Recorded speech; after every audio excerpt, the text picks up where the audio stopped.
शांति 26 फरवरी 2024 प्रातः मुरली।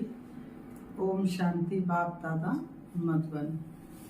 आज बाबा ने सुनाया, मीठे बच्चे, टीचर विदेही है इसलिए याद की मेहनत करनी है। याद करते करते जब इम्तिहान पूरा होगा तब घर चले जाएंगे। बाबा कहते, मीठे बच्चे, टीचर विदेही है इसलिए याद की मेहनत करनी है।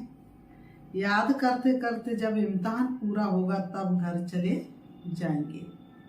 आज की मुरली से बाबा ने प्रश्न किया है, बच्चों को याद में रहने की मेहनत करनी है, किस धोखे में कभी भी नहीं आना है।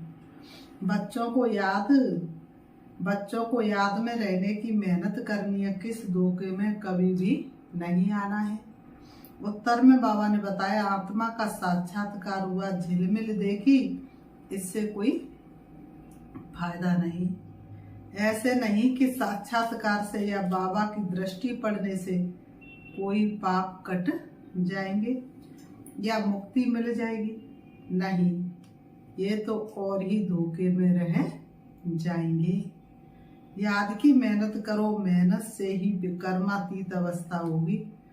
ऐसे नहीं बाबा दृष्टि देंगे तो तुम पावन बन जाएंगे। मेहनत करनी है। ओम शांति। रूहानी बाप बैठ रूहानी बच्चों को समझाते हैं। रूहानी बाप बैठ किसको? रूहानी बच्चों को समझाते हैं। बाबा ने कहा, पढ़ाते हैं, योग सिखलाते हैं। योग कोई बड़ी बात नहीं है। जैसे बच्चे पढ़ते तो योग जरूर टीचर से रहता है कि हमको फलाना टीचर पढ़ाते हैं। आप समान बनाने के लिए एम ऑब्जेक्ट तो रहती है। समझते हैं कि फलाना दर्जा पढ़ रहे हैं, उसमें टीचर को कहना नहीं है कि मेरे से योग लगाओ। ऑटोमेटिकली पढ़ाने वाले के साथ योग रहता है। सारा दिन तो नहीं पढ़ाते हुए, जन्म जन्मांतर तो पढ़ते आए हैं। प्रैक्टिस हो जाती है। यहाँ तो तुम्हारी बिल्कुल नई प्रैक्टिस है। ये देहधारी टीचर नहीं है, ये है विदेही टीचर जो हर 5000 वर्ष के बाद तुमको मिलता है। खुद कहते मैं तुम्हारा देहधारी टीचर नहीं हूँ। बाबा खुद कहते मैं तुम्हारा देहधारी टीचर नहीं हूँ। बाबा ने कहा, इसलिए ये याद ठहरती नहीं। बाबा कहते मैं तुम्हारा देहधारी टीचर नहीं हूँ, इसलिए तुम्हारी बुद्धि में याद ठहरती नहीं है। बाबा ने कहा, इसलिए ठहरती नहीं, अपने को आत्मा समझना पड़े कि हमको परम पिता परमात्मा टीचर पढ़ा रहे हैं। टीचर को याद जरूर करना है।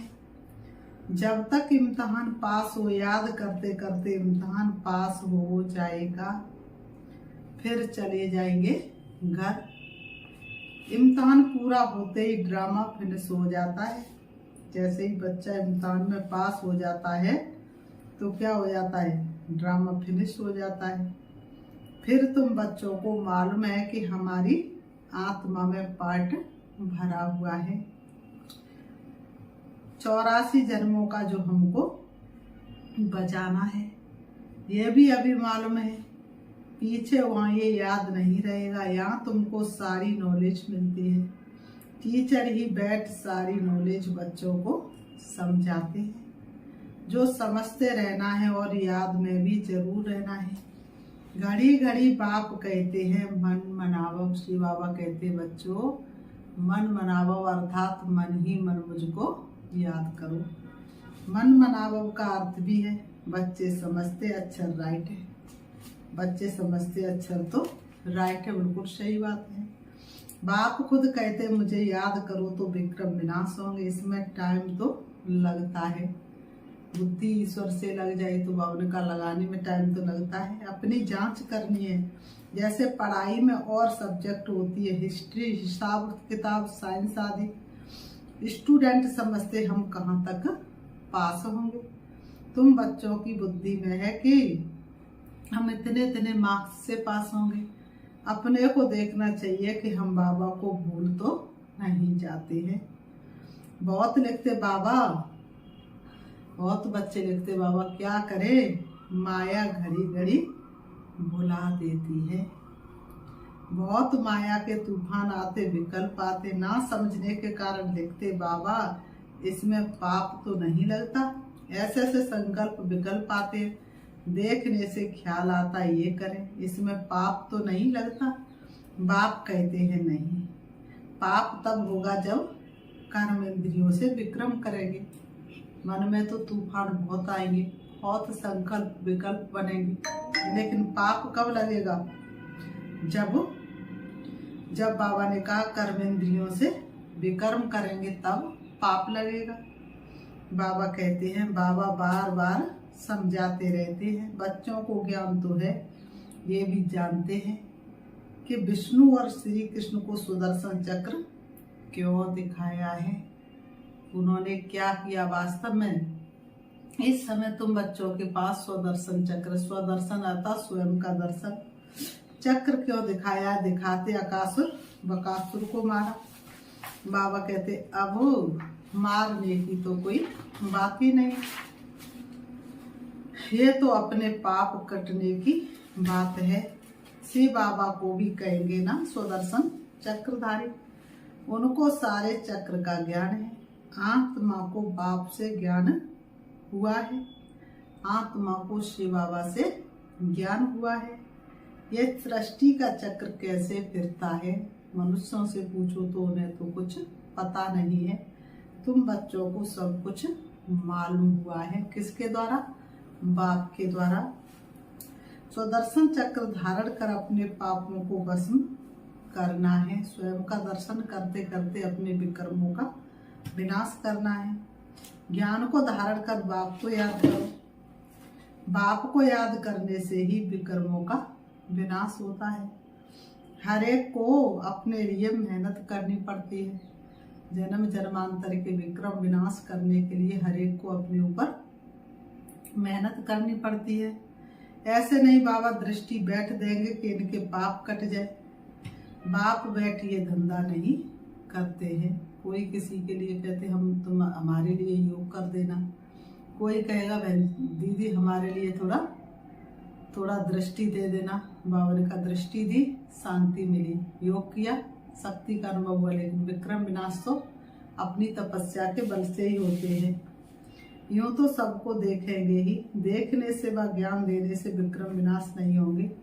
बाप तो रास्ता बताते ऐसे ऐसे करो तो विक्रम विनाश होंगे। श्रीमत देते हैं, अच्छा समझो बाप आते हैं, आत्मा समझकर देखते हैं। ऐसे नहीं इससे हमारे पाप कट जाएंगे, नहीं पाप कटते अपनी मेहनत से। ऐसे बाप बैठ करे तो ये तो एक धंधा हो जाए, फिर तो कोई के पास पाप कर्मों का खाता ही नहीं रहे। बाप समझाते ऐसे ऐसे तुम अपने बाप को याद करो, बाप है ही श्रीमत देने वाला, मेहनत अपनी करनी है। बाप ने श्रीमत दी और श्रीमत पर चलने की मेहनत खुद करनी है। बहुत समझते हैं फलाने साधु सन्यासी की दृष्टि ही बस है, कृपा आशीर्वाद लेते लेते गिरते रहते हैं। बाबा ने कहा कृपा और आशीर्वाद लेते लेते क्या करते हैं? गिरते रहते हैं। वह क्या कृपा करेंगे, वह तो अपने ब्रह्ममय तत्व को ही याद करेंगे। बाप तो साफ रास्ता बताते ऐसे ऐसे करो, गाते भी है नंगे आए नंगे जाना है। यह गायन भी इस समय का है। बाप के दर्शन से फिर भक्ति में काम आते हैं। अब बाप कहते मुझे याद करो तो विक्रम विनाश होंगे। बाप तो श्रीमत देते हैं, ये भी ड्रामा में उनका पार्ट है, इसको ही मदद कहो। ड्रामानुसार श्रीमत गाई हुई है, बाप को मत देनी है। कहते अपने को आत्मा समझो, ऐसे नहीं मदद दे कर्मातीत अवस्था में ले जाएंगे। नहीं टाइम लगता है, बहुत का नहीं टाइम लगता है, बहुत मेहनत करनी पड़ती है। अपने को आत्मा समझने का बहुत अच्छा अभ्यास करना है। वास्तव में माताओं को टाइम बहुत मिलता है। बाबा कहते हैं माताओं बहनों को टाइम बहुत मिलता है। पुरुषों को धंधे का पुरना रहता है। तुम बच्चों को बाप को याद करते करते लॉटरी लेनी है। बाप को याद करते करते लॉटरी लेनी है ताकि सारी जंग कट निकल जाए। फील होता है फलाने अच्छे पुरुषार्थी है। चाट रखते हैं जैसे भक्ति में 2-3 घंटे भी बैठ जाते। वानप्रस्थी गुरु आदि बहुत करते हैं, परंतु उनको भी इतना याद नहीं करते जितना देवताओं को याद करते हैं। वास्तव में देवताओं को याद करना नहीं होता है, ना देवताएं कभी सिखलाते हैं। तुम बच्चों के लिए कोई नई बात नहीं है और न लाखों वर्ष की कोई बात है। बाप तो आते ही तब है जब स्थापना और विनाश का कार्य होता है। बच्चे जानते ये विनाश तो कल्प कल्प होता है। कल्प पहले भी हुआ था, तुम लिखते भी रहते हो 5000 वर्ष पहले भी ये हुआ था। बाप अपने साथ मिलने का जो रास्ता बताते हैं वह कोई नई बात नहीं। ये सब 5000 वर्ष पहले की फिल्म है जो चलती ही रहती है। बाप कहते मैं कल्प कल्प आकर रास्ता बताता हूँ। तुम बच्चों को ये पता है कि ये हमारे राज्य की स्थापना हो रही है। जिन देवताओं की पूजा करते उनका राज्य फिर स्थापन हो रहा है। 5000 वर्ष का चक्र है जो फिरता ही रहता है। मनुष्य बायरे हो जाते हैं, माया की मत पर सब चल रहे हैं। रावण को क्यों जलाते अर्थ कुछ नहीं जानते। तुम्हारा नाम ही है सुदर्शन चक्र धारी। एम ऑब्जेक्ट ये खड़ी है जो बाबा में ज्ञान है वह आत्मा को दिया है। जब ड्रामा का चक्र पूरा होता तब ही बाप आकर नॉलेज देते हैं। बाबा कहते जब ड्रामा का चक्र पूरा होता है तब ही शिव बाबा आकर के नॉलेज देते, बीच में आकर के नॉलेज नहीं देते हैं। बापू ही आकर ये कर्म सिखलाते हैं। भगवान ही आकर के श्रेष्ठ कर्म सिखलाते हैं और कोई श्रेष्ठ कर्म सिखला नहीं सकता। और तो सभी मानव मत पर, रावण की मत पर चलने वाले हैं। बाबा कहते फिर वाम मार्ग में जाने से ही रात शुरू हो जाती है। फिर हम नीचे उतरते ही आते हैं। सुख कम होता जाता है। तुम्हारी बुद्धि में ज्यों का त्यों सारा चक्र है जैसे बाप की बुद्धि में है। बाकी तुमको पावन बनने के लिए मेहनत करनी पड़ती है। तुम्हारी बुद्धि में कैसे चक्र है जैसे बाप की बुद्धि में चक्र है, लेकिन तुमको फिर भी पावन बनने की तो मेहनत करनी पड़ती है। बुलाते भी इसलिए है कि बाबा हम पतितों को आकर पावन बनाओ। फिर नॉलेज भी चाहिए। मनुष्य से देवता बनना है। बाप आते बच्चों को राजयोग सिखलाने, दूसरे कोई को सिखाने आएगा भी नहीं। खुद ही इंसान माया के वशीभूत है तो वह कैसे इतना ऊंचा राजयोग सिखा सकते हैं। पतित पावन बाप को बुलाते, बाबा हमको आकर पावन बनाओ। अब तुम पुण्य आत्मा बन रहे हो। वर्ल्ड की हिस्ट्री ज्योग्राफी फिर रिपीट हो रही है। कितनी गुहा बातें हैं। मनुष्य न आत्मा को न परमात्मा को जानते हैं। आत्मा जो है जैसी है, जैसा उनका पार्ट है वह भी बाप ही बतलाते हैं। बाप को ही पता है। बंडर है छोटी आत्मा में क्या क्या पार्ट भरा हुआ है। सुनते ही रोमांच खड़े हो जाते हैं। कोई को आत्मा का साक्षात्कार होता है। आत्माओं की झिलमिल दिखाई देती है, परंतु उनसे फायदा ही क्या। यहाँ तो योग लगाना है। मनुष्य समझते साक्षात्कार हुआ, मुक्ति पाई। श्री कृष्ण का अगर साक्षात्कार हो जाए, राधे का साक्षात्कार हो जाए, लगेगा हमको तो अब मुक्ति मिल गई, पाप भस्म हो गया। ये तो और भी धोखे में रह जाते हैं। बाप तो हर बात समझाते रहते, कहते हैं तुमको गुहा बातें सुनाता हूँ। तुम्हारी बुद्धि में सारे चक्र का ज्ञान है। बस बाबा को, चक्र को याद करना है। शिव बाबा को याद करना है। परम धाम में अर्थात और चक्र को याद करना है, टीचर को भी याद करना है, नॉलेज को भी याद करना है, टीचर शिव बाबा को भी याद करना है और उनसे मिली हुई नॉलेज को भी याद करना है। याद करते करते ड्रामानुसार कर्मातीत अवस्था को पालेंगे। जैसे नंगे आए वैसे ही जाना है। तुम दैवी संस्कार ले जाते हो, वहाँ कोई नॉलेज नहीं, इसको कहा जाता सहज याद। योग अक्षर से मनुष्य मूंझ जाते हैं, वह है हठ योगी। सहज योग तो बाप ही सिखलाते हैं। आगे सुनते थे गीता के भगवान ने सहज योग सिखाया था, परंतु उनको जानते नहीं। 100% मिस अंडरस्टैंड कर दी, जिससे मनुष्य पतित बन पड़े हैं। अनेक मतें हैं, जो ग्रस्त व्यवहार में रहते हैं उनके लिए ही ये गीता शास्त्र है। तुम हो प्रवृत्ति मार्ग वाले, पहले तुम्हारा पवित्र प्रवृत्ति मार्ग था, अब अपवित्र बन पड़ा। इसलिए दुनिया में लोग क्या कहते हैं, ग्रस्त आश्रम से बड़ा कोई आश्रम नहीं। लेकिन कौन सा ग्रस्त आश्रम? जिसमें पवित्रता हो, सुख शांति हो। अब फिर पवित्र बनना है। बाप तो एवर प्योर है, वह आते ही है श्रीमत देने। बाप कहते समय सब तमो प्रधान बन पड़े हैं, पहले सतो प्रधान थे। जैसे हम भी पहले सतो प्रधान थे, फिर तमो प्रधान बने। बाबा कहते जो भी आते हैं वो पादरी आदि पहले सतो प्रधान होते, फिर एडिशन होते होते सारा झाड़ तमो प्रधान हो जाता। धीरे धीरे सारा झाड़ तमो प्रधान हो जाता है। अभी तो जड़ जड़ीभूत अवस्था में है। तुम बच्चे समझते हम ही सतो प्रधान थे, फिर नंबरवार तमो प्रधान बनते हैं। फिर सतो प्रधान बनना है, नंबरवार ही बनते जाएंगे। ड्रामानुसार डिटेल तो बहुत है। जैसे बीज है, उनको पता है कैसे झाड़ निकलता है।